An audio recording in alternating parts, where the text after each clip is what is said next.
Hi, everyone. Today we're going to talk about the visually impaired case study where we will perform comparisons of multimodal generative AI systems for alternate text generations. Before we begin, I would like to introduce to you our team. We have Dipti, a PhD candidate from Microsoft, and myself, Vivian. I recently graduated from a MicroMaster's degree in statistics and data science. Hi, everyone. My name is Tashma Francis, and I'm going to graduate with my Bachelor's of Science in Data Analytics. We are very grateful for all of our viewers' time.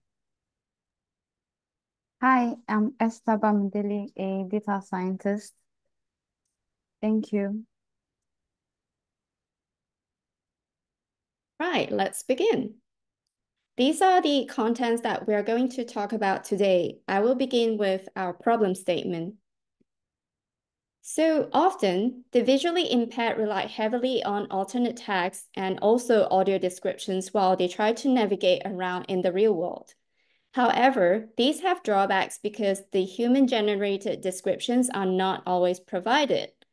When they're available, some of these can either be misleading, confusing, or irrelevant, which frustrates or be potentially harmful to the visually impaired community. Over to you, Tashma. Our goal is inspired by BeMyEyes.com, a website that utilizes volunteers to do live captioning for people with visual impairment, and they're also looking into using AI. We aim to identify the most accurate Gen AI system for providing image-to-text descriptions for visually impaired users. By doing so, we hope to raise awareness of providing alternative text descriptions using Gen AI systems to promote safety and inclusion for visually impaired people in real-world activities. Our stakeholders. There are about 2.2 billion people on the planet who have visual impairment, and we are aiming to assist these people. And then also business owners, content creators, publishers, web developers, and UX designers who need to make sure that their content complies with Web Content Accessibility Guidelines, or WCAG. Our approach to this was to first identify a set of images and different multimodal Gen AI systems for evaluation. And then on our chosen data set, we evaluate the image data set on ChatGPT, Perplexity, Gemini, and Claude and their alternative text generation capabilities. We then analyzed the generated captions using CLIP score and presented our findings on these Gen AI systems' performances.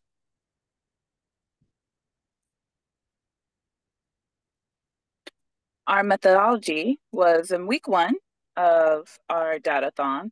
We identified the problem and the goal. Week 2, we did research as to how we were going to tackle this issue. Week 3, we experimented on our various Gen AI systems. Week 4 was analyzing our findings and also presenting our analysis and conclusions.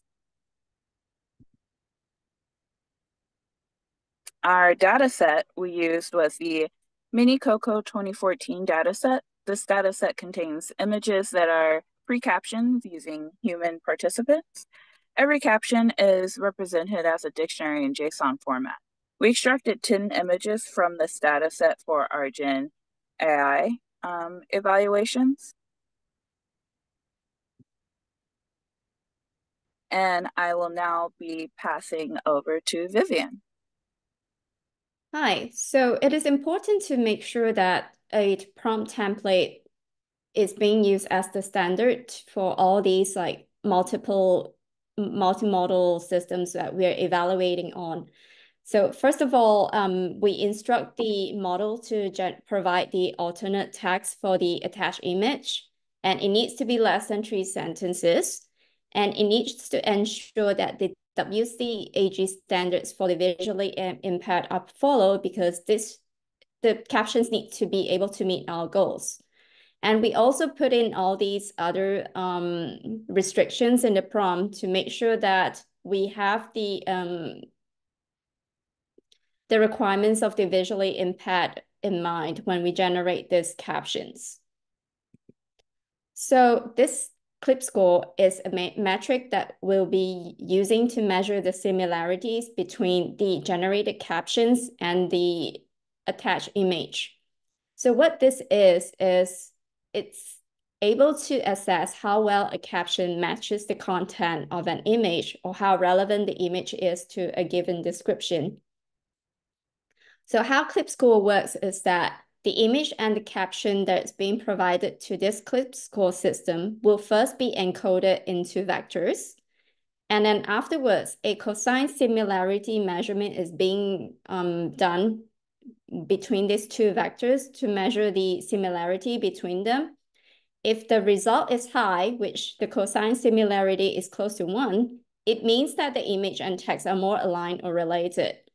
And vice versa, a low score just indicates a less relevance between the image and the text itself. So the advantage of this clip score is that it's able to provide an automated evaluation whether the alternate text accurately and sufficiently describes the image. It helps with content creation assistant. And it also ensures the compliance because it aids in meeting the accessibility standards by ensuring the text is both descriptive and relevant. So these are our analysis results on the clip score distribution for these 4 systems that we evaluated on. As you can see here, Perplexity AI achieves the highest ranking with a mean clip score of 0.88451, followed closely by GPT-4o and Claude. We also see that Gemini actually doesn't perform as well compared to the previous 3 systems. When we dive closely into the clip scores for each of these images, we realize that out of the 10 images, GPT, Perplexity, and Claude was able to produce captions with a clip score of 0.8 and above for all images. But in the case of Gemini, it is only able to produce captions with like 0.8 and above clip score for only 70% of the images. I will now pass over to Esther. Drawbacks on Gemini. Amongst the various generative AI systems explored for this project, Gemini specifically said, "Sorry, I can't help with images of people yet. Maybe future updates on Gemini will be able to generate captions for images of people." Comparison. Amongst the various generative AI systems used for this project, except for Gemini, they were all able to generate captions for various images, and we could see some limitations across them. For GPT-4o, it could only accept 3 images for image caption generation, and for extended utilization would cost $20 per month.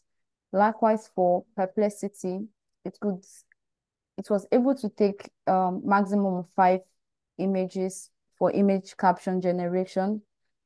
For extended use would cost $20 per month. For Claude, we had data processing limits and also came with a cost of $20 per month for pro version. Gemini limitation, like we said earlier, was unable to generate image captions with images of people and also had a cost of approximately $20 per month.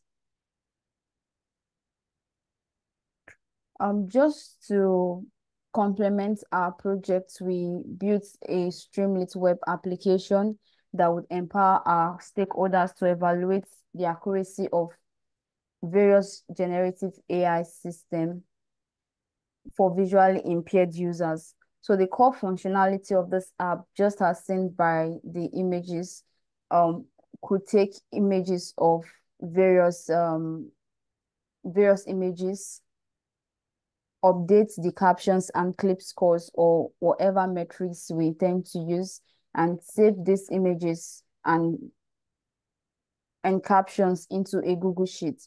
It also has the ability to convert the generated captions to text. So the benefits of this app to this project was that it was used basically for data collection, for further analysis and evaluation of the various generative AI captions generated. It also empowers users to convert image captions generated by these systems to speech.